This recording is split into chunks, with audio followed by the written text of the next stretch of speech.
ওপৰত প্ৰতিশোধ আনফালে বাংলাদেশৰ বিৰুদ্ধে ডাঙৰ পদক্ষেপ ল'লে ভাৰতে।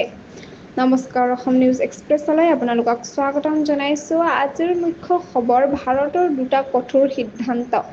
এফালে পাকিস্তানৰ বিৰুদ্ধে প্ৰতিশোধমূলক ব্যৱস্থা, আনফালে বাংলাদেশৰ 4টা সংবাদ চেনেলৰ ওপৰত নিষেধাজ্ঞা।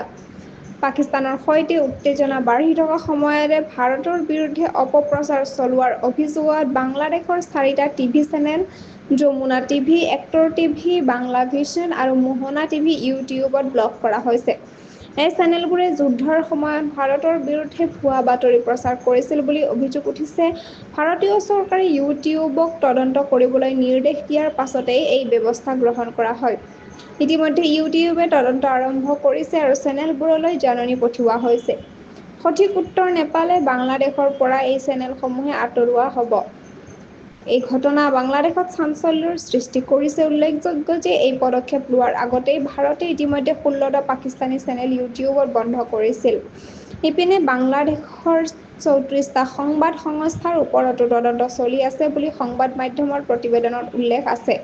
অইনফালে সীমান্তত অনুপ্ৰৱেশকাৰী আটক আৰু উভতাই পঠিওৱা ঘটনাৰ পাছতেই বাংলাদেশৰ অন্তৱৰ্তীকালীন চৰকাৰ মুখ্য উপদেষ্টা মহম্মদ ইউনুছ পৰিস্থিতি নিৰীক্ষণ কৰি আছে।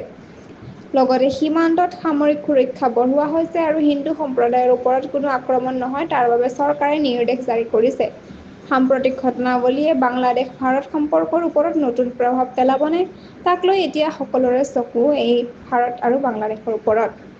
অধিক জানিবলৈ সংযুক্ত হৈ থাকক অসম নিউজ এক্সপ্ৰেছ চেনেলটোৰ লগত। চেনেলটো লাইক, কমেণ্ট, শ্বেয়াৰ, ছাবস্ক্ৰাইব কৰিবলৈ নাপাহৰিব। লগতে কাষতে থকা বেল আইকনটো দবাবলৈ নাপাহৰিব। ধন্যবাদ।